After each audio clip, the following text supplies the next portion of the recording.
I'd like to tell you something also about my college years. Um, I graduated in 1948 from Holy Names College in Spokane, lived at DeRoche Hall, of which I spoke before.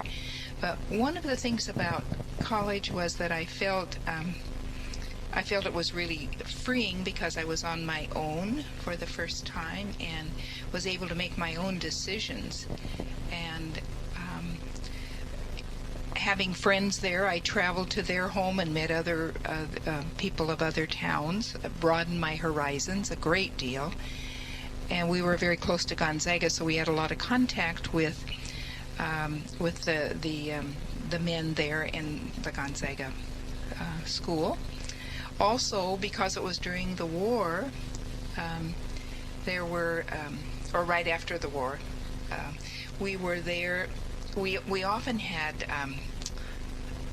USO dances right at our hall. Somehow they got connected with our hall, and so often, I think twice a month on Friday nights, they would bring in a group of servicemen from Fairchild Air Force Base and from Geiger Field, those two fields, and that was a lot of fun because it was just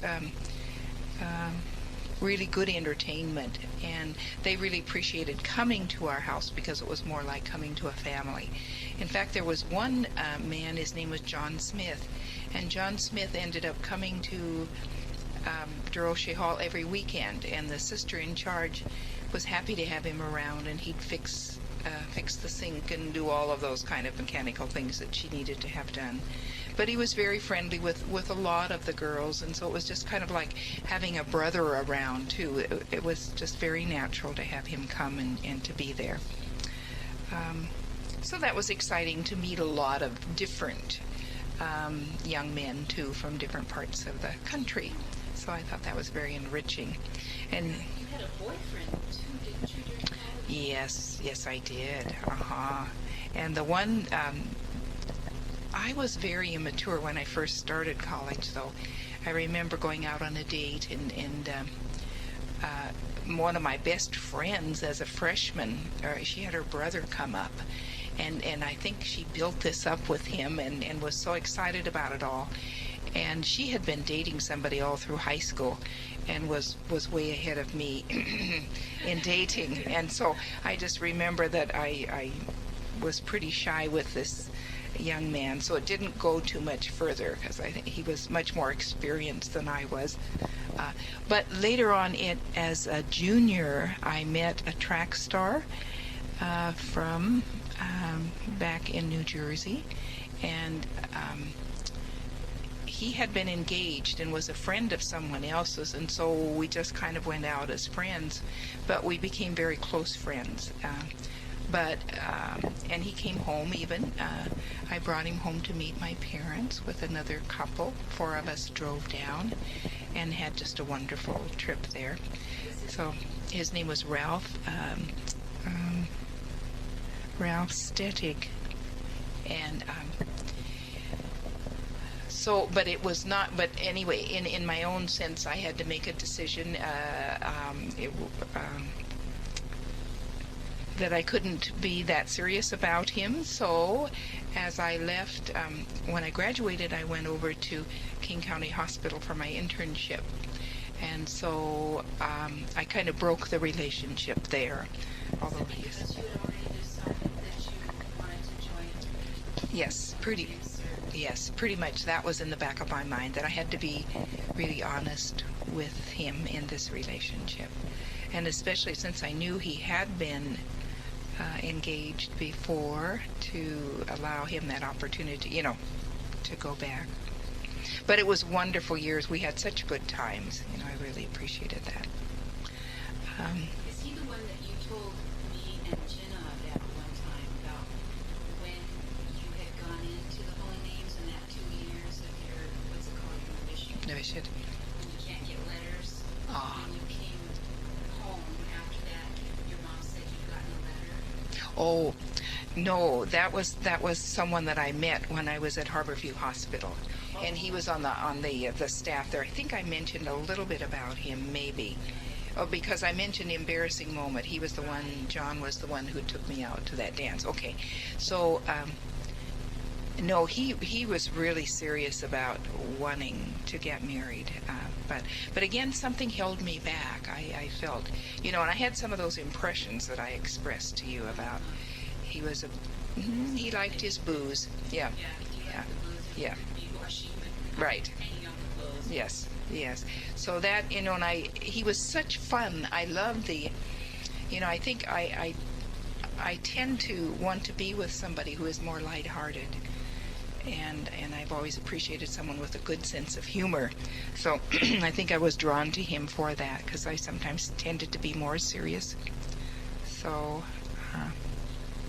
but yes, and I think I remember saying to my mother, why didn't you let me know this? And she said, would it have made any difference? And I had to say, no, probably not, but I would have liked to have known it. That he was really pining for me. No, whatever, whatever. So let's see. Okay, so then I graduated, and went over. Graduation, was that a big celebration? Oh, it was wonderful, and at the time still I was going with this Ralph, so that was a big special occasion. We went out with 2 other couples that night for a good celebration. But I remember taking Ralph up to introduce him the night of graduation, to introduce him to a science teacher who this Sister Miriam Eugene, who was Dr. Ione Gutero, but her name in religion was Sister Miriam Eugene. Anyway, that was another thing I wanted to tell you about college days. She really gave me confidence in myself. I took a science class with her early on, and she gave me the confidence to think I could go on and be a lab technician. I didn't really think, I was going to major in home ec or something that I could do. I knew I could cook. I couldn't sew, but I knew I could cook. So, but she really gave me the confidence, and I became so interested in that. Now, also, some of my best friends were in that. Barb Jaffeller was one of them. But this Chris Lippincott, that I was a real close friend with, she also. So there were about 5 or 6 of us who all ended up being lab technicians. But I think it was in large part to the encouragement of this sister. She was a marvelous teacher, very intelligent woman, very, very capable.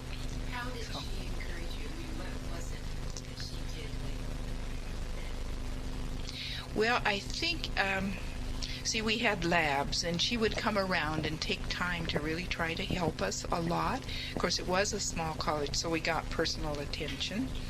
But I think on tests, sometimes I would talk to her, because I was never an A student. I really worked for what I did get. And I worked hard to even get a B. That was really hard work. But she would encourage me, because kind of remind me that the grades aren't everything. Yes, you have to have the knowledge, And so I guess it was mostly by her manner that she encouraged me. But I knew she was very interested in me. And I had a feeling when I took this Ralph up to introduce him to her that she was a little disappointed. I think she did think I would enter the convent. So that kind of left him an impression. But she was very gracious and very happy to meet him. But I had a little sense of that. So, let's see, what else about? Well, I think college opened a whole new world to me, too. Even reading some literature, Shakespeare, all of those things. I felt college was just the most wonderful time of my life. I made such good friends, and I felt so at home with them, felt so accepted by them. And then the intellectual field, it just opened so much for me beyond high school. So I always wish that experience for everybody, and especially every woman, because I feel we need that reinforcement. So. So after college, so you graduated and your folks came up? Yes, they came to graduation. And then, did you have a job right away? Well, see, I went right from college. I went to a year of internship, and at Harborview Hospital, you got paid. It was a minimal amount, like $40, but you got your training because we were on call immediately. But you got your training, and you could live right across the street from the hospital. There was a nursing center, so it was really well set up for you, and you got $40 for spending money. So for that, yeah. So, but that was really great because your food and everything was all taken care of. That was wonderful, wonderful setup. We worked very hard though, and you had to be on call once a month. And of course, you couldn't be on call for something you hadn't learned. But I mean, like simple urinalysis, you learned those very quickly, and so you'd be on call for that kind of thing. So, and that was a wonderful year too. You know, to work in the hospital system. And I felt very capable and very qualified when I left there. Were some of your friends from Holy Names there? Yes. Internship too, so you all Yes. together again? Yes, we were back again.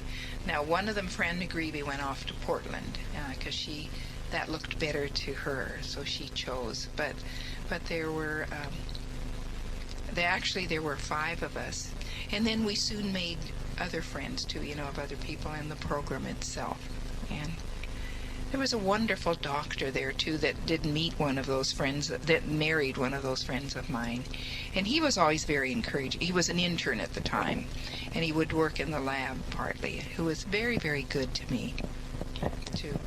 We became good friends, and we used to double date with this John John was an orderly. He was not an intern, and this other one was an intern to the doctor. So I remember once taking Mike, and Catherine was the name of the other gal, and then John and I, the 4 of us, went down, and we stayed overnight at Ferd and Audrey's.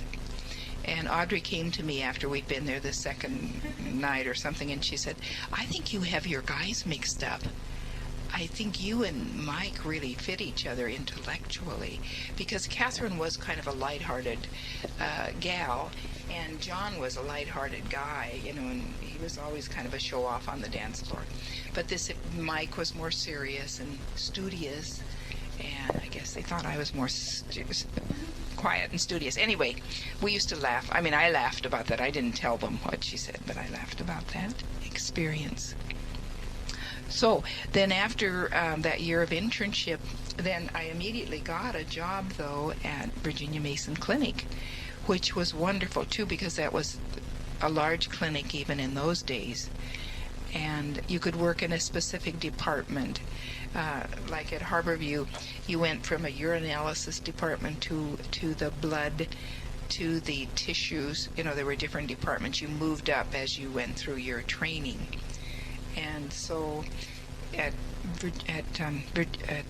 Virginia Mason, then, you started usually in the lowest department, and then they'd move you to another department. So I worked a lot in the blood typing and that kind of thing, and really appreciated that. So then where did you live once you were away from Harborview? Then that was my first apartment, and that was really exciting. And I got an apartment with two young girls that I hadn't known before. I mean, they weren't at Harborview with me, but I met them at, and I can't remember what I did until I got that apartment exactly. Can't remember what in the interim, but anyway, I met them because they were working at Virginia Mason, so the 3 of us teamed up together. And that worked out quite well. We were very compatible. We only had 1 bedroom, though, and we didn't have much money, so we had to share the bedroom, you know, a large bed. And then there was a pull-out couch. So we rotated who slept on the pull-out couch, you know. So it was that kind of arrangement. So, but it worked okay, and I was so happy to be in her own apartment, yeah. Where was it? It was it was where some of Swedish Hospital is now. It was on the corner of James and about James and Broadway in there, but it's no longer, because I checked it out, no longer there. But that was really exciting too. And then one of those gals left, and then there were just 2 of us, and that worked out quite nicely. So, because we just had the Davino, and that worked out much better. So then, while I was working there, I believe I mentioned somewhere earlier, I went on the trip in 1950. I took a tour, a European tour. Yeah, I think I mentioned that, with family things. So then after coming back, then I mentioned also that I left there to go down and live with John those 2.5 years. So. Well, I had a question about when was your first trip to Seattle? Had you been to Seattle before you went to Harborview? No, that was my first trip. Yes. Oh, and there was a very traumatic experience when I did go. I was driving the car as we got into Seattle, and Hubert was in the car too. I can't remember why he came along, but anyway, and my mother. And my mother and I were sitting in the front seat, and Hubert was sitting in the back seat, and I was driving. And I think you and I rotated driving to Seattle. We were coming up Jefferson Street, and they now have a light there, but there was no light, and it was a 5-way intersection. You know, not a 4-way one, but a 5-way. Well, I missed the 5th little angle coming in. I mean, I didn't see this car that came in from a 5th angle. So we came up over a hill. It was kind of a blind hill. And of course, I didn't know the area. And this lady hit the front of our car and pushed us. Fortunately, you know, my mother was not hurt. We were shaken, but no one was hurt. We didn't have to go to the hospital or anything. But I had to arrive at Harborview Hospital with my things in a police car. Oh, and I felt so bad. But of course, you know, nobody was around. I didn't know people and that sort of thing. And then my mother and Hubert, Hubert was going to drive back. That was it. Okay.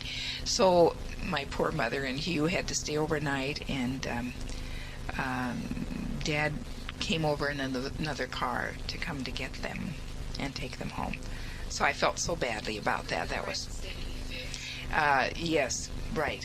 So I felt so bad about that. But anyway, thank God we weren't hurt, and I soon forgot about that experience. It didn't stay with me too long. What do you remember that impressed you with the first time you went over the mountains and into Seattle, seeing the water? Or what is it you remember about? Well, yes, seeing the mountains was just really thrilling. I remember that, and being in so many trees on the paths. You know that, because we'd have the Toucanon, but I had not been in an area such as that. What's the farthest you'd ever traveled before? You went to Pomeroy, you've gone to Cottonwood to visit Strand Station and Spokane. That was about it, other than maybe going to Coeur d'Alene with a friend, or over to Mansfield with some other friend, and Chelan. Had a good friends who lived there. That was about the extent of it. Yes. So that was a big, it was a big experience. Mm-hmm. So let's see. Yeah, you already told us. So then, yeah. Okay. Then, so when and I told you about leaving there and all of that. Okay. And then when I entered, okay. So, and those first 2 years of entry were really hard, again, because of my age, I think. But immediately, I think, I had a good friend who was over at Christie Home, the Sister Marcianne Riley, who was the house mother at DeRoche Hall. And I grew very fond of her, and she grew very fond of me. So we were good pals. And so after the 2 years of novitiate, usually you were in what we called a juniorette and started your studies. Well, I had already had a lot of studies, although I hadn't had the religious theology kinds of studies. But they sent me over to Christie Home to do some student teaching right away, because teachers were needed so badly, and teachers in elementary were needed so badly and we didn't have any choice in what we were to do. we were assigned to what we did. So I was sent to Christie Home, which was a blessing because the Sister Marchand was there. And I can remember when I'd finished my student teaching, I'd stop and say hello to her. And she'd take me in for a cookie, and they used to make these huge cookies for... Christie was a home for orphaned children, orphaned girls. And so she used to take me in, and then I used to say to her, I don't think I can get along with women. I don't understand. I'd say, I don't understand. I think it's because I lived with men all my life, or something. And she'd say, give it time. Give it time. Don't give up yet. Just give it time. So she would really encourage me. And then after that year of student teaching, then I immediately went out to teach and went to Eugene, Oregon as a first grade teacher. And it was kind of wonderful in the end that I started in first grade. I really appreciated that later. And Later, but not then. no, not then. Yeah.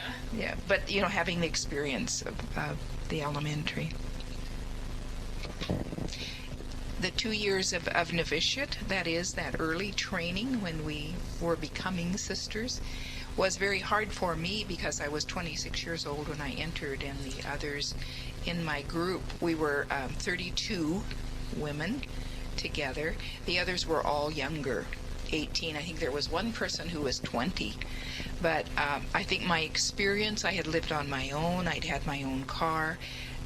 It was really hard to come back and to be like someone just graduating from high school because I had had that independence. So I found that very difficult to have to ask permission to leave a room, and the whole schedule of the day was organized, the time you got up, what time you had to be in the chapel for prayers. Yeah, Then, kind of go through okay. So we got up at... let's see, we got up at, well, on the days that we took a shower, we got up at 5:30, and you had 5 minutes in a shower. We only got to take a shower once a week, so it was a rotational kind of thing. So to begin with, it was only once a week. I think later it was more, but at that beginning time, because we were so many, and so you had to be in chapel by you had to be in chapel by 6:15. That's right. I have to kind of think and remember again. By 6:15. And then we would start out by saying an office together. And I remember being so lost and even knowing the office book had different sections to it. I'd be so lost. But anyway, we were taught how to do that eventually. And then we sat for 45 minutes of meditation. Somebody in the back of the chapel read a scripture and a description of how you enter into that, placing yourself in the scene. For example, if we were meditating on Jesus walking on the water, that we would be a part of the scene in the boat when Jesus came across the water. So we were taught this type of meditation, but you had to sit in the chapel then. That ended up being 45 minutes. And oftentimes, to begin with, some of us would go to sleep, and we would hear about it later from our novice mistress, and she'd try to give us ideas on how to stay awake. And then right after that 45 minutes, then we'd have Mass, and then we'd move right into breakfast. And after breakfast, we had our charges to do. Charges were the section of the house that we kept clean, or if we did dishes or whatever.